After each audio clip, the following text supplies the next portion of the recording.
Welcome into the Fantasy Football Diagnostics Podcast, where we provide you with your weekly diagnosis of everything fantasy football. Whether it's season-long leagues, dynasty, DFS, or sometimes even IDP, we got you covered all year long.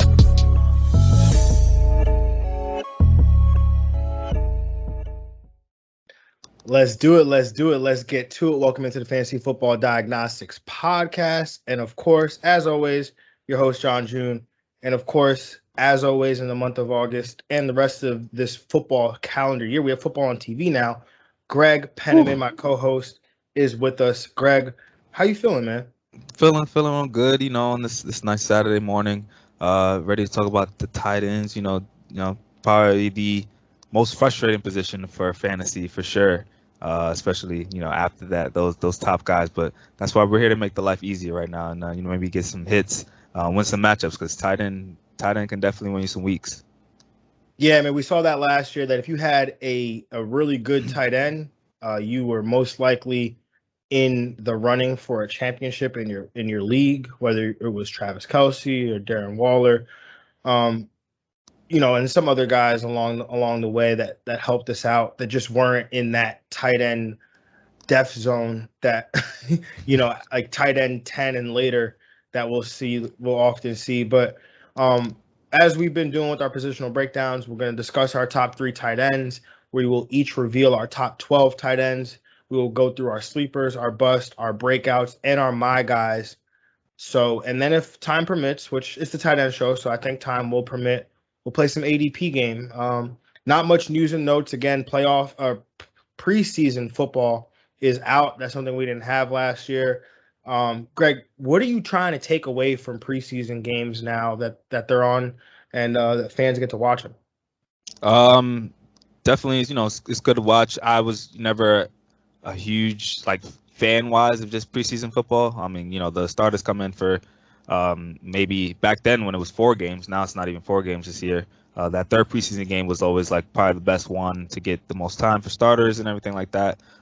So this time I'm not sure how the coaches are going to set it up, how staffs are going to set it up. I know stars like Zeke are not even going to play, so it's up and down for this one. This is a first of its kind because it's only 2.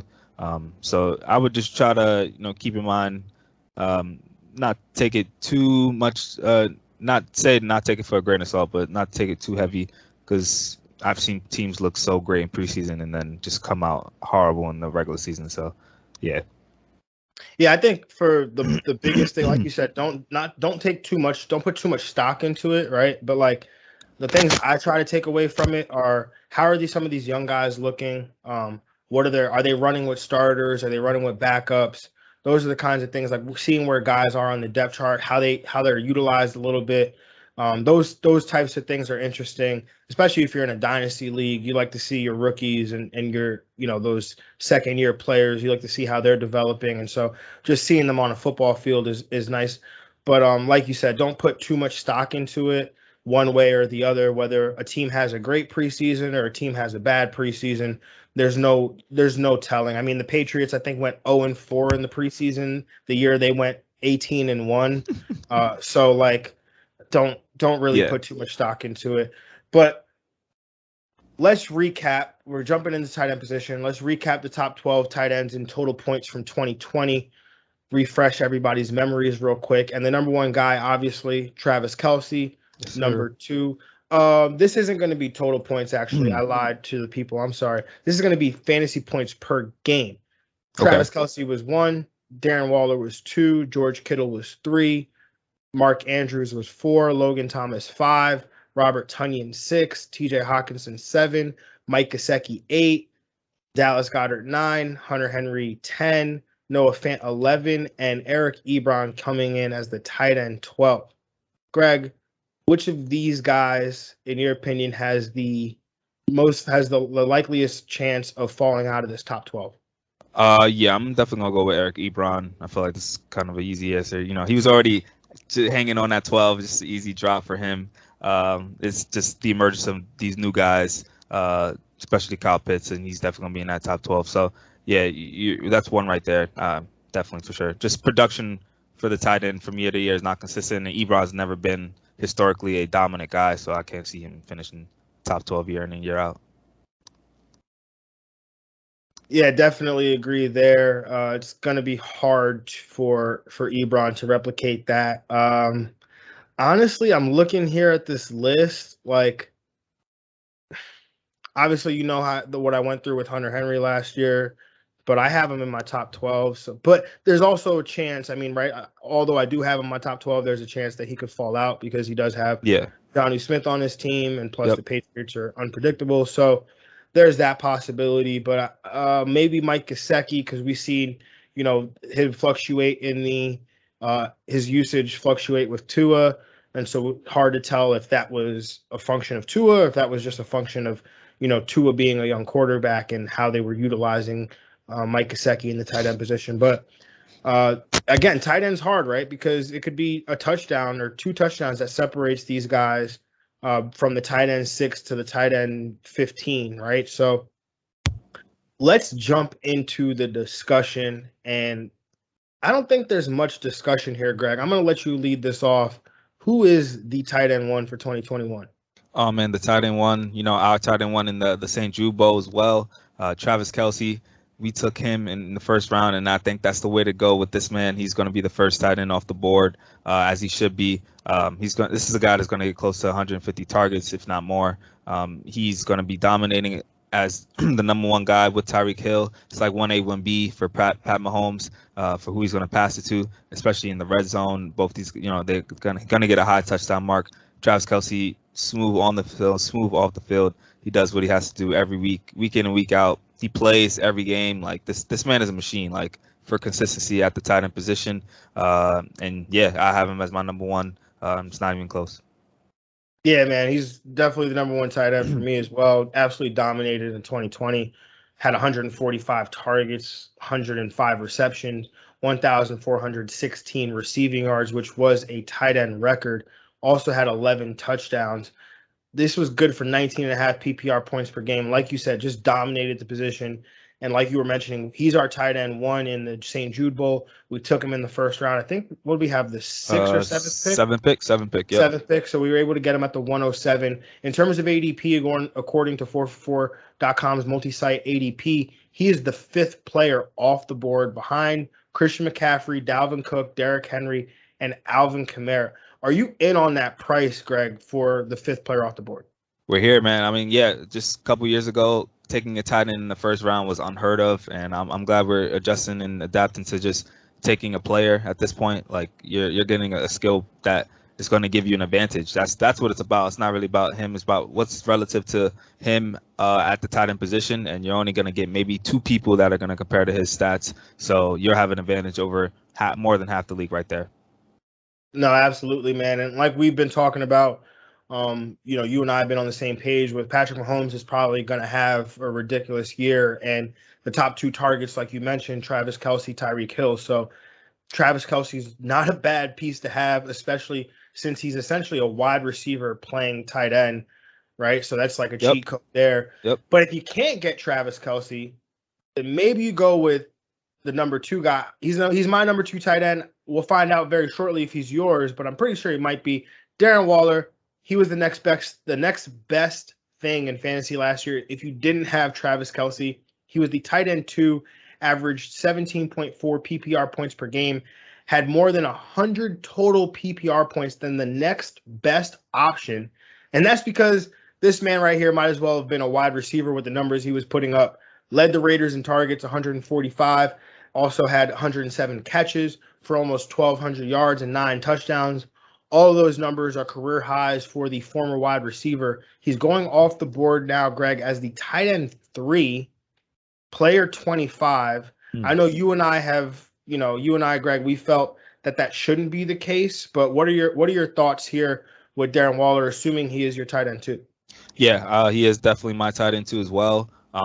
It's just squeaking out about 10 points over George Kittle. But yeah, this man, as far as the target number, he's comparable to Travis Kelce, around the same number last year, and he's going to get around the same number again this year. They just force feed it to him as well. The targets around him are not even as good as the targets around Kelce, so just more of a situation that he's going to be a focal point in this offense. I'm with the logic there of the Kills putting up Kelsey numbers, he should definitely. I'm not opposed to him also being drafted in the first round if you're willing to go that decision late first round or top of the second. Rookie mistake, man. Yeah, man, it's all good. I know. But yeah, no, I totally agree. I know you and I had a conversation about it off air the other day. But to me, if Travis Kelce is a first round pick, going as the top, he's the fifth player off the board. Darren Waller should be a first round pick. I mean, you're getting if you're getting 80, 90% of Travis Kelce, that's still really good. And that's, like I said, he had 100 more PPR points than any other tight end last year. We obviously know Mark Andrews and George Kittle were injured, but the 145 targets are still going to be there, in my opinion. I mean, probably more with the 17th game. And then, like you had mentioned, the players around him aren't that much better. And you have to imagine, even if they are better than the players that they're replacing in last year with Nelson Aguilar, and I don't even remember who the other outside receiver was, but if even they take a step, the roles don't change. The roles are still similar. Darren Waller is still going to be the man in this offense. And so I look at it that way. I think Darren Waller should be a first round pick, but he's, like I said, he's the tight end 3. Greg, who is your tight end 3? My tight end 3, I'm going to continue to go to chalk. I think George Kittle is still the tight end 3. I mean, last year I had him as tight end 2 with Kelsey. I think Darren Waller's kind of solidified that it's being just the target number is going to be there, and the emergence of Brandon Ayuk in that offense is going to, maybe bump down Kittle just slightly, but Kittle's going to get 130 targets. I have him for close to 100 receptions. He's still going to be a beast in that offense and the main focal point for the 49ers. So he's still super young. He's still a freak of nature, athlete-wise. Coming off the injury, I'm not worried about any injury for Kittle. For coming off any injury, he'll be fine. Yeah, and I think, right, like you said, these guys, he's my tight end 3 as well. He was actually my tight end 1 last year, which was kind of crazy. Almost out of necessity, I felt, right? I feel like that's But they like I was saying last year, I thought that they would have, especially because Deebo Samuel was hurt. You had a rookie in Brandon Ayuk, that they would lean heavily into George Kittle. We never got to see that because Kittle got hurt within the first week of the season. Yep. But I think Kittle is still going to be in this. He's going to be utilized in this offense very much. I wouldn't say it's going to run through him, not like it used to, I think, because of the emergence, like you said, of Brandon Ayuk. But I think Kittle is still in that upper echelon tier of tight ends. Him and, he's a smidgen below Darren Waller for me. Actually, for most of the year, George Kittle was my tight end 2. But after digging into like Darren Waller a little bit in the season that he kind of had, and then you factor in, like you said, I'm not worried about the injuries for Kittle, but they are a factor. This is a guy that does get banged up often. So when you consider that, and then the fact that Darren Waller doesn't miss time, then I'm going to lean Darren Waller here, but it's not by much. Where are you comfortable targeting George Kittle in drafts? I have Kittle and Waller. I'm fine with them going 1, top of the second. Then with that logic, I'd probably be comfortable taking Kittle round 3, into round 2. I say, if I was at that turn, I would probably take him at the end of the round 2, round 3, start of round 3. Yeah, so he is going off the board right now. Like I said, the tight end 2, but he's player 24, so that would put him as the last pick in the second round, like you were saying. So, and I think that you could target him there. I think obviously, if you're picking later in that round, there's a possibility George Kittle doesn't make it back to you. Right. So you might as well just take George Kittle. If you're picking at like 9 or 10, right, there's the chance that George Kittle makes it back to you on the turn is slim. So maybe you go ahead and take a George Kittle. But again, we're talking about a guy, he only played 8 games, but he was still third on the team with targets with 63, 48 catches, 634 yards, 2 touchdowns. That was a 16-game pace of 126 targets, 96 receptions, 1,268 yards, and 4 touchdowns. So this is still a good player. Curious to see how the emergence and introduction of Trey Lance into this offense, how that might change things for George Kittle. But I think he's still a dominant player at the position. Greg, why don't you give the people your top 12 here in terms of your tight ends for 2021? So I got my man Travis Kelce 1, of course, Darren Waller 2, George Kittle at the 3rd spot, my guy TJ Hawk, the Hawk at number 4, Mark Andrews at 5, Dallas Goedert at 6, Kyle Pitts at 7, Logan Thomas at 8, Noah Fant at 9, Jonnu Smith at 10, Mike Gesicki at 11, and Robert Tonyan rounding out at number 12. Nice, man. Nice. For my top 12, I got obviously Kelce, Waller, Kittle round out my top 3. At 4, Kyle Pitts. 5, Mark Andrews. 6, TJ Hawkinson. 7, Noah Fant. 8, Dallas Goedert. 9, Robert Tonyan. I got the New England tight ends back-to-back. Hunter Henry at 10, Jonnu at 11. And then I've got Mike Gesicki as my tight end 12 to round it all out. Greg, the tight end position, like we said, it could be one where if you don't get one of these top 3 guys, we always advise people, don't take these middle round tight ends. Yeah. Go get a late guy who's got some upside. So who's your sleeper here at the tight end position, Greg? So I've been going back and forth. One name that comes to mind, definitely, I think it was my sleeper last year. If not, is Blake Jarwin, like again, or he's gonna be a name that we talked about last year, and that we're gonna talk about again this year because he got hurt within the first week against the Giants. Just a guy that we know in this Dallas offense is gonna still throw to the tight end no matter what receivers they have. They're going to get that player. And Dalton Schultz came in and stepped in. He was able to play all 16 games. He got 89 targets last year. That's, he was a top five guy in targets per game. He got over 600 yards. So when I'm expecting that Dalton Schultz will kind of take the step back to Blake Jarwin again, and that's what we're kind of hearing in camp. Hopefully he's taking first team snaps and Blake Jarwin will be the guy. But if you slide that into that position, that's a guy who's going to get you close to 90 targets and almost 600 yards. So, and he's going basically the bottom of drafts for a tight end position. I'm not saying that he's going to get all that numbers, but sliding because CeeDee Lamb's going to get more targets and stuff like that. But that's going to only bump him down by a little bit, and Blake Jarwin should be a value price at late in the drafts. Yeah, I like that one too. I mean, when I initially did my projections, Blake Jarwin came in pretty high at the tight end position. Yep. I did bump him down a little bit just because of he's coming off the ACL. I wasn't quite sure at the time I had done my projections. I wasn't quite sure if he was completely healthy yet, but all the reports, like you were saying, seemed to be positive. There was, I saw a couple highlights of him, running routes pretty aggressively in team activities. So, like you said, Blake Jarwin in that tight end role for Dallas. We saw Dalton Schultz. He was like a weekly stream option just because you knew he was going to fall into 7 targets in a PPR league, that's really all you could ask for from the tight end position. But Greg, my sleeper, probably going to make you upset. So just bear with me here. It's Evan Ingram. Oh man, you were right. I'm like tight end. Like, who's going to make me upset? I forgot. Oh man, that's the defense mechanism. You just don't see his name when you just scroll through the rankings. But Evan Ingram, it was a rough year for him in 2020. Did play all 16 games though for the first time in his career. Had career lows in yards per reception, touchdowns, yards per game.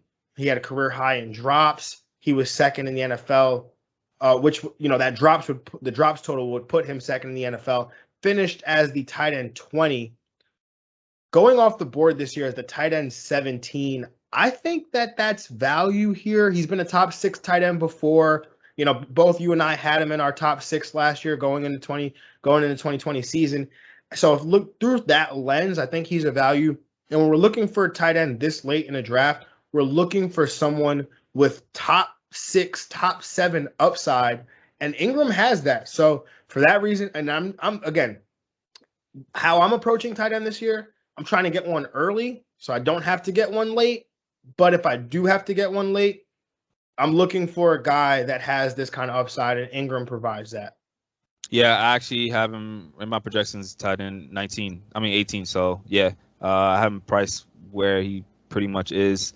Another name sleeper that definitely I feel like is just going to give you good weeks. Jared Cook going at the end of rounds, going I believe out of the top 20. as well. He is going to slide in. Jared Cook is tight end 19 according Ooh. to 4for4. It's right there. So yeah, I think he's going to give you some good value. He can give you definitely some tight end 1 weeks, which is what you are going to want if you're going to draft at that point. You're someone that can get you some tight end 1 weeks, and Jared Cook's going to be there at that with paired with the Herb now, just another positive there. And they're going to continue to throw to the tight end position. Hunter Henry was a guy that was in the Chargers offense that got targeted a number of times. So this is a guy, Jared Cook, that hasn't had under 500 yards receiving since 2016. So Jared Cook has been consistent as far as being a solid tight end for fantasy. Yeah, I like that one. I mean, since we're going doubles here, I'll throw out a name as well. Gerald Everett, he's a guy that people latched onto in the fantasy and dynasty communities in his time with the LA Rams. But, he was a high draft pick for the Rams under Sean McVay. So people thought there would be a lot of potential there. He never really he flashed it, but he never really, there was not much consistency there with Gerald Everett. But Now he's in Seattle with Russell Wilson, and we know Russell Wilson utilizes the tight end a lot. He also followed former Rams offensive assistant Shane Waldron, who is the Seahawks' new offensive coordinator. So there's some familiarity there as well. So it's just a name to throw out if you're picking late in drafts and you need a tight end. He's somebody I think going off the board is tight end 26 and 6th pick in the 16th round according to 4for4. I have him as tight end 22. And again, tight end ADP, tight end rankings, throw all of that stuff out the window because, like we said, a touchdown, a reception, a lot of things can separate these guys. And so you're just really just grasping at straws here when you're looking for a tight end this late. But Greg, who is somebody you will not be grasping at straws with because they are a bust in your opinion, according to where they're going and how they're priced? So the reason why I have it this way, I don't dislike him, but it's my bust is Hunter Henry because of who I think will be in the top 12 and where that price is Jonnu Smith. Already hearing reports about Hunter Henry that he's, already banged up, and Jonnu Smith's already getting kind of the majority of the reps so far. And I think in this Patriots offense, a guy with Bill Belichick, you want to definitely start off on the gate and do what you got to do. So I think Jonnu Smith is also just a more versatile player. We were talking about how Jonnu Smith gets carries as well in the backfield, so he's going to be used a lot. And where they're currently priced, people are taking Hunter Henry consistently over Jonnu Smith. So I'm in the Jonnu Smith team and probably would take Jonnu Smith over Hunter Henry.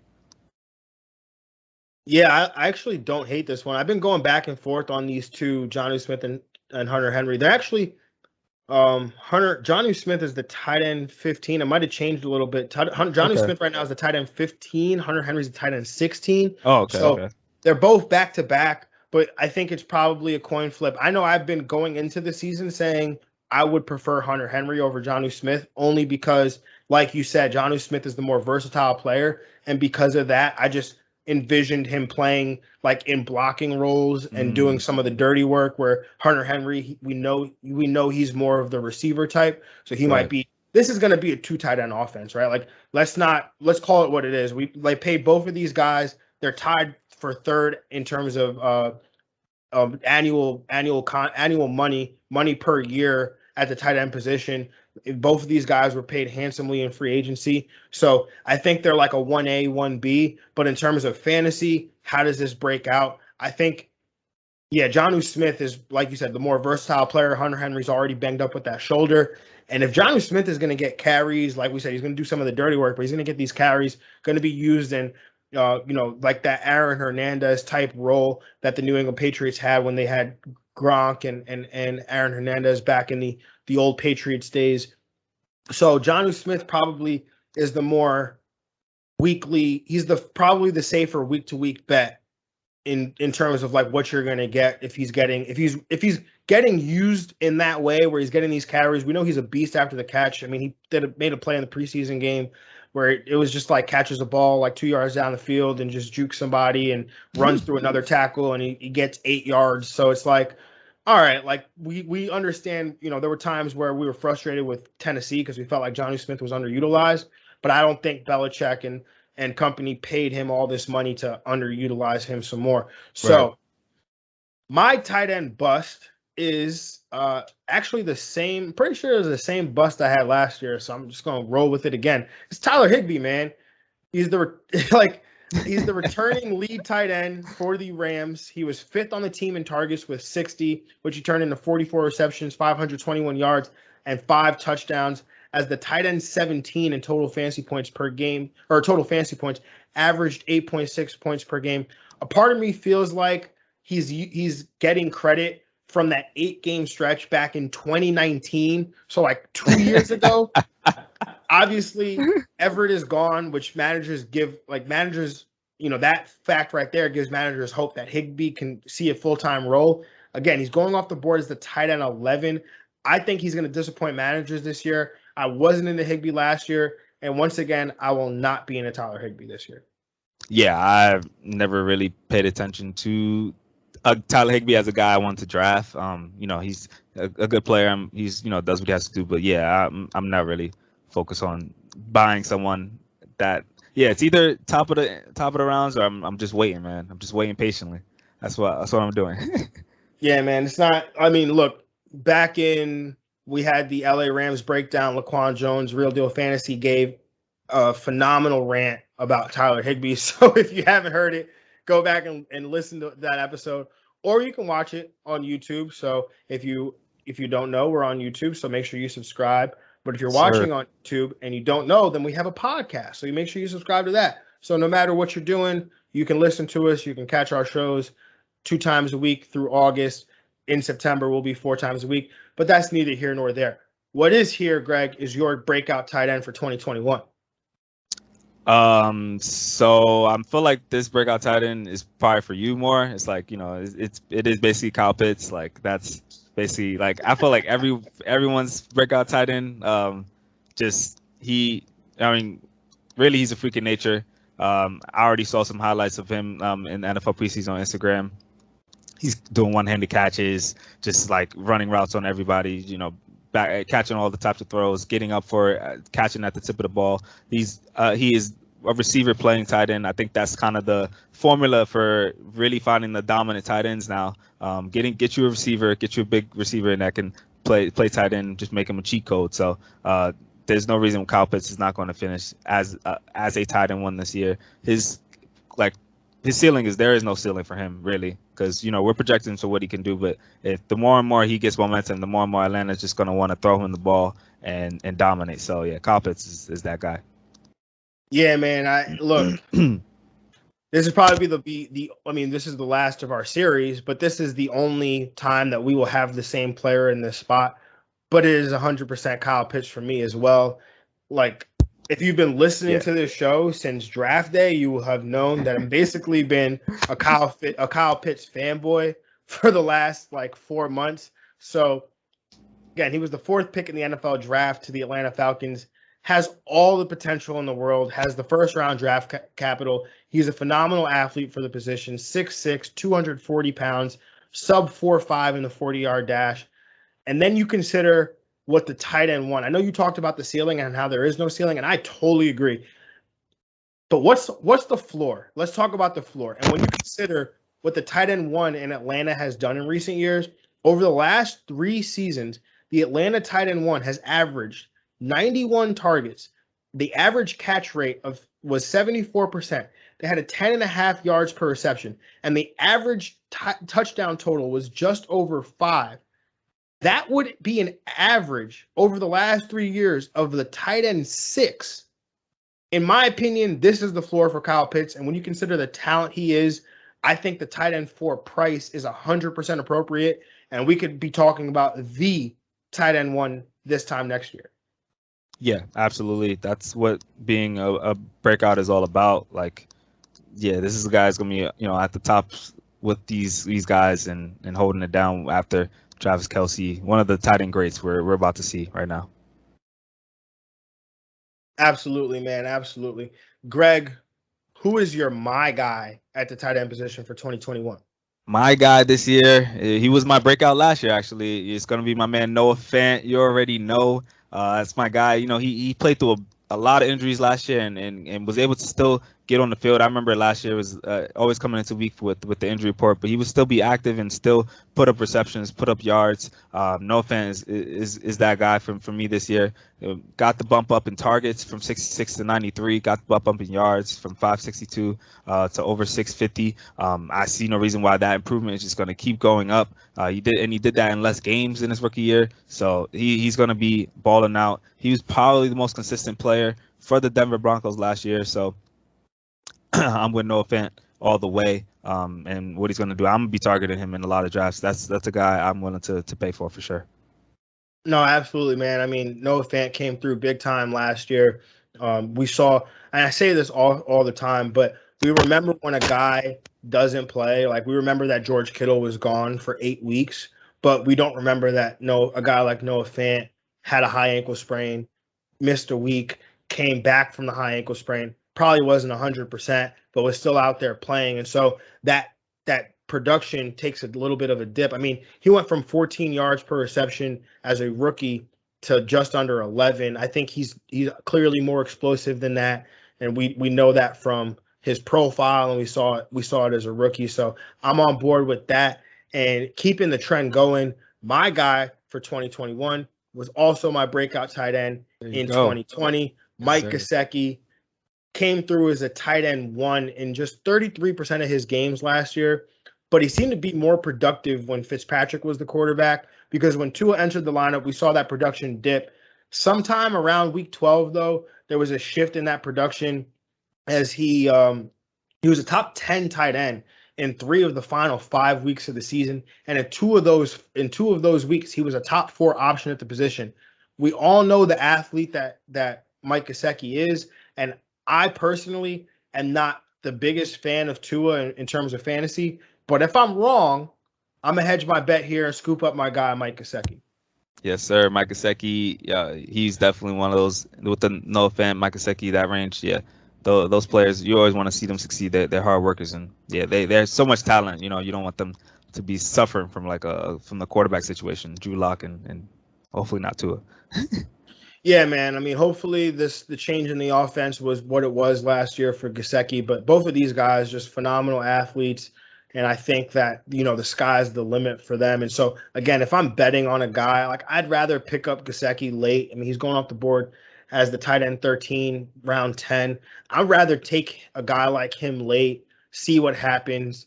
And if it's not there, if nothing materializes, maybe I can go pick up like Blake Jarwin or, not Logan Thomas, obviously, because he's going to be drafted. But, yeah, someone similar to a Logan Thomas or a Robert Tonyan from last year. But speaking of Logan Thomas and Robert Tonyan, because we have time for some ADP game, which of these guys, Greg, would you rather have at their current ADP? We have Robert Tonyan going off the board as the tight end 9, pick 809, versus Logan Thomas going off the board as tight end 10, pick 811.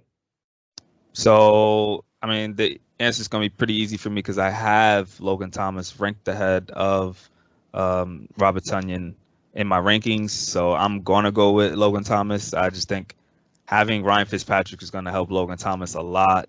Just having a quarterback that has some type of accuracy and can just get it to him. Logan Thomas was, not a lot of frustration wasn't from him. It was just his quarterback situation was just so bad. So yeah, I'm gonna go with Logan Thomas, and the fact that he's being drafted lower than Tonyan, and I think he's gonna have high success. That's a value for me. Yeah, so I actually am gonna go the other way here. I'm going with Robert Tonyan. I mean, if you told me Aaron Rodgers wasn't playing, I'm gonna go with Logan Thomas, but Aaron Rodgers is here in that red zone area. He was looking for Tonyan, who had 11 touchdowns last year. Yep.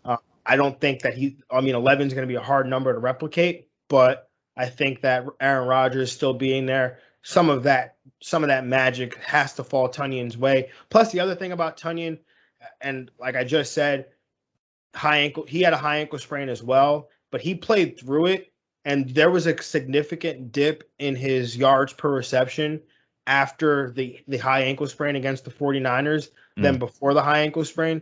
So I think that's probably a factor when looking at Tonyan's season-long numbers. But with Logan Thomas, I actually think Fitzpatrick probably does him I think Fitzpatrick is probably. I think Alex Smith was better for Logan Thomas because when Alex Smith was inserted to that lineup, those accuracy issues that we talked about, those went away because Dwayne Haskins was a problem.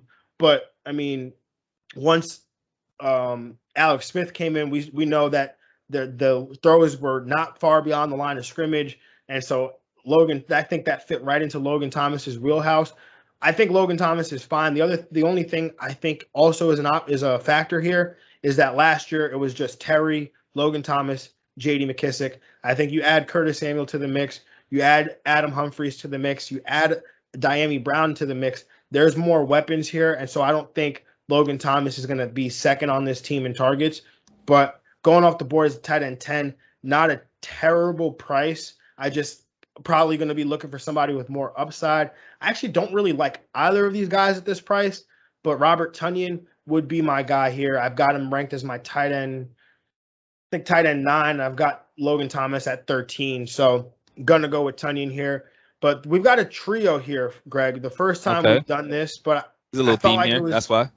Yeah, there's a theme here. Yeah, We've got former New England Patriots tight end Rob Gronkowski going off the board as tight end 14, pick 1008.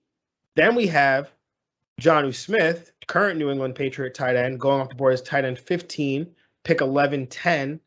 And then other current New England tight end Hunter Henry going off the board as tight end 16, 1201. Which of these guys are you going with, Greg? So these, Patriot cloth cut tight ends, I'm gonna go with Jonnu. Kind of back to the whole argument when we were talking about Hunter Henry versus Jonnu. I think out of the two of them, Jonnu's gonna win that matchup as far as getting targets and production. And that's right where Gronk is a love-hate relationship with me, but I think he found it with Tom Brady now. But now we have a whole season of AB inserted into the offense. There's just again a lot of mouths to feed in that offense. So I'm gonna go with Jonnu Smith in the 11th round. I would be pretty happy getting Jonnu Smith. Yeah, I'm gonna go with Jonnu Smith as well here.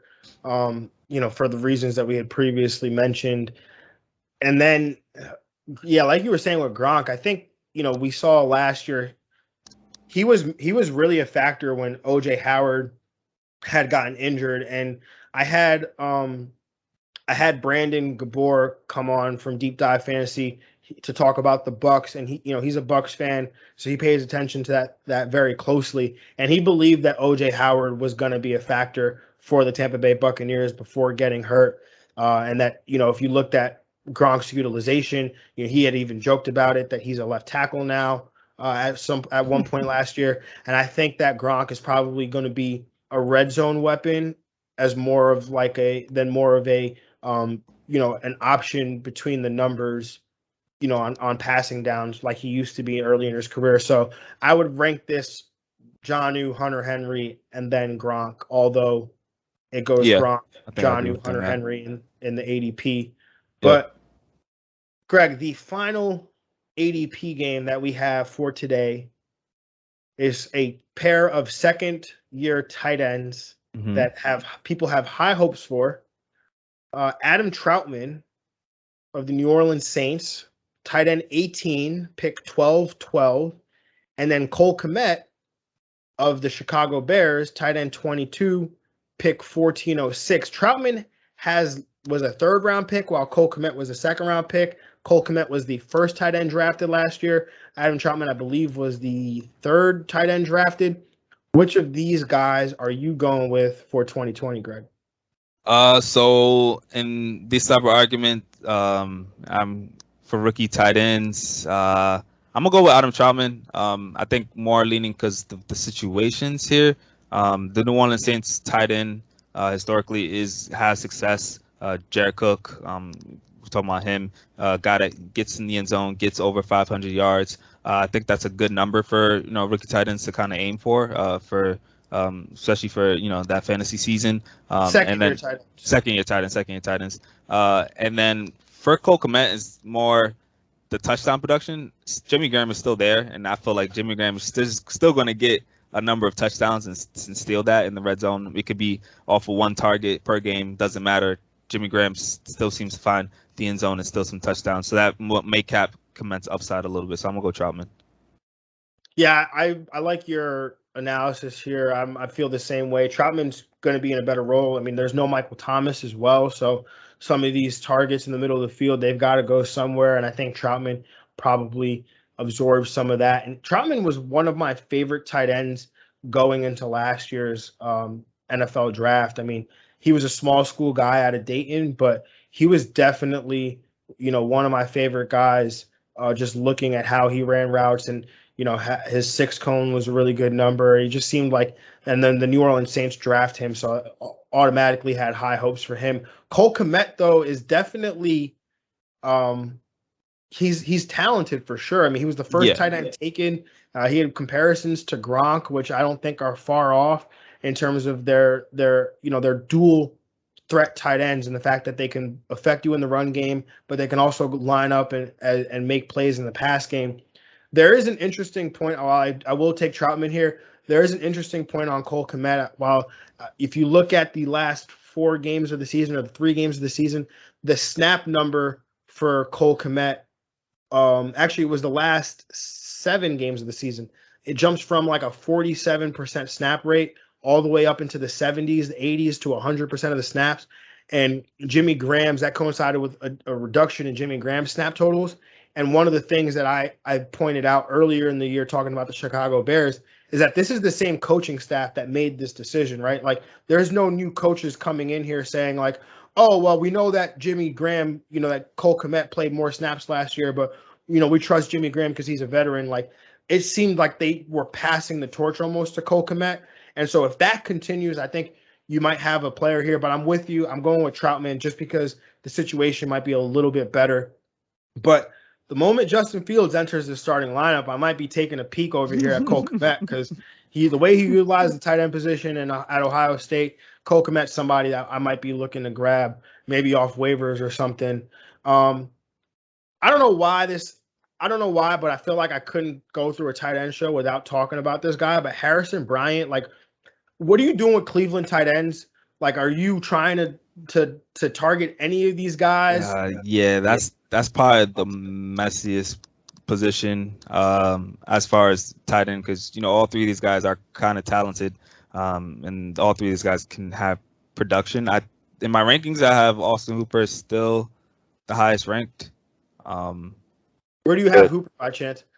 Tight end 27, 26. Yeah, I got him at 26. Yeah, but I've got Harrison Bryant 1 spot ahead of him at tight end 25. This is gonna. I mean, the Browns are a 2-3 tight end offense. That's why they have all of these guys: Austin Hooper, David Njoku, and Harrison Bryant.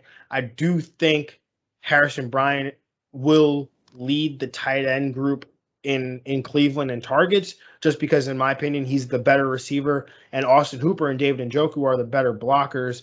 So that frees Harrison Bryant up to do some more receiving type work.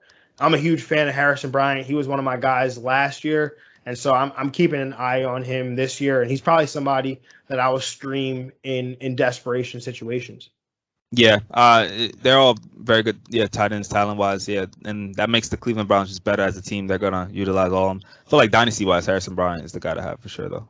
For sure. No, dynasty wise, like Harrison Bryant he's my guy. He's my guy. If I'm doing a dynasty startup and I punt the tight end position real late, I'm taking Harrison Bryant almost every time.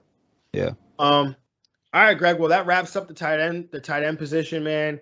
And that pretty much wraps up the positional series and our positional breakdowns. So if you haven't listened to them, you can go back and listen to them. You can go back and watch. We've done quarterbacks, we've done running backs, we've done wide receivers, and now we've done tight ends. So what is next for us?